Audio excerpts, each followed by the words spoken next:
I don't feel like I had a great reading year. I didn't either. At the end of the year, I found some good ones, but we are mood readers, and I was kind of reading all over the place. So we're going to have a better plan for 2025, but we will talk about what we did love this year. So a lot of mine did come at the end of the year. And after Shadow of the Gods, I read The Hunger of the Gods, getting ready to start The Fury of the Gods. So that has been a great addition this year for sure. That has been my favorite series. So I'm enjoying that. Can't wait to get into some more fantasy. And my favorite that I talked about earlier was One Dark Window and Two Twisted Crowns. Those were definitely my favorites of the year that I read right at the end of the year. Um, I tried to get some fantasy in at the end of the year. I didn't read enough fantasy this year. So one book that we both enjoyed was Remarkably Bright Creatures by Shelby Van Pelt. So this one it's superb. It is Yeah, about loved it. Loved it. Tova, who works as a cleaning lady at an aquarium, and Marcellus the octopus. So if you haven't read this one, you should definitely It's adult put contemporary, that on your which list. is not usually my favorite, but this is such a great book. I can't wait for her to write something else. And the audio is fantastic. Yes, we both did audio, but then I had to buy the trophy. So I did read this fantasy book, which was really good. A Fate Inked in Blood by Daniel L. Jensen.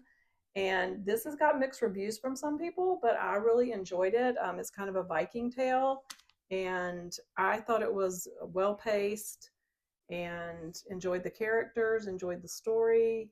So it was one of my favorites of the year. And another book that I read recently is All Systems Red by Martha Wells. This has been on my list for a long time, but I finally got around to it and I loved it. It's the Murderbot books, and they're short, and I can't wait to read the next one. Another one that I read really early in the year was Yellowface by R.F. Kuang. It is an adult contemporary book, so it's completely different from the other R.F. Kuang books that you've probably read, Babel and the Poppy War. This one has the most unlikable character that you will ever come across. And if you can't get past that, you might not like the book. But I was just reading it, and her writing is so great that I had to keep following the character and keep following the character. Sometimes I even found myself rooting for her a little bit.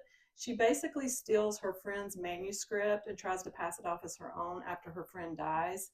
And she's kind of pretending that she is Asian in order to get publicity for this book. So she's a terrible character, but the book is excellent.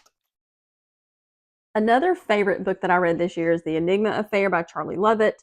I enjoy every book of his that I have read. So if you haven't picked up any books by Charlie Lovett, you definitely should. This, of course, is about the World War II Enigma machine, but it's set in contemporary times, and it starts off with sniper fire at the beginning, and then there's lots of chase scenes, and they're trying to recover a coded message. So it's very exciting, very And action packed. this is a signed copy because he came to my local Yes. library, and I, being a good sister, got it for her. Yes. So, Very excited. one of my other favorite books this year was The Women by Kristen Hanna. I know that was very popular with a lot of people. It's my favorite Kristen Hanna. I've only read The Women and The Nightingale, but I did like The Women more. It's very graphic and heartbreaking, and it's just a great story of women nurses in the Vietnam War. There's a lot of gore, but it's very realistic and just one of the best things I read all year. Birding with Benefits by Sarah T. Dubb was my favorite romance of the year. I don't hear this one talked about a lot, but it came out this year, I think, and it was so much fun. And I think I'm going to reread that one every year. So it's about a woman who has decided to say yes to everything in her life after her husband told her that she was too much for him and he went and found somebody boring to marry, I guess. And so she goes out and signs up to help this guy out with his ex girlfriend, and she ends up on this birding expedition she didn't realize she was going on. So it was so much fun. My next book is Five Broken Blades by Mai Corland, and this came out in 2024, brand new book, and the next one comes out in 2025. I'm so excited to read the next one, but this is a heist book. If you like heist books, it reminded me a little bit of Six of Crows. This band of misfits kind of come together to steal something, and they don't quite trust each other, and you know through the whole book that somebody is going to betray them, but you don't know which character it is. It was pretty. and it's a very pretty edition. The Light Pirate by Lily Brooks Dalton. This is a dystopian book. It was very beautifully written. A young girl is born in the midst of a hurricane, and somehow when she's born, she's infused, it's not really magical powers, but she has this other sense of nature that the people around her don't seem to have. And she does connect with nature in a way that the others don't. It's very sad because global warming is causing the oceans to rise, and there's lots of droughts, there's lots of flooding, and she lives in Florida where the flooding is the worst, and her little town is disappearing. But it is a fantastic book.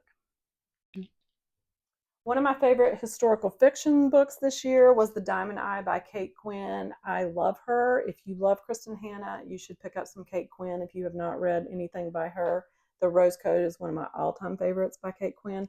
But this one is about a Russian woman sniper in World War II.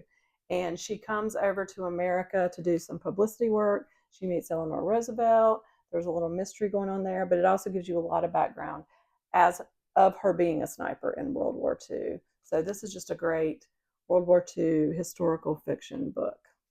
And those are the best books that we read in 2024. We hope that you found some good recommendations, and we hope that we read some really good books in 2025. Yeah, for sure. We're going to make a plan. Yeah. No, just randomly picking up things and reading. That's not a good plan.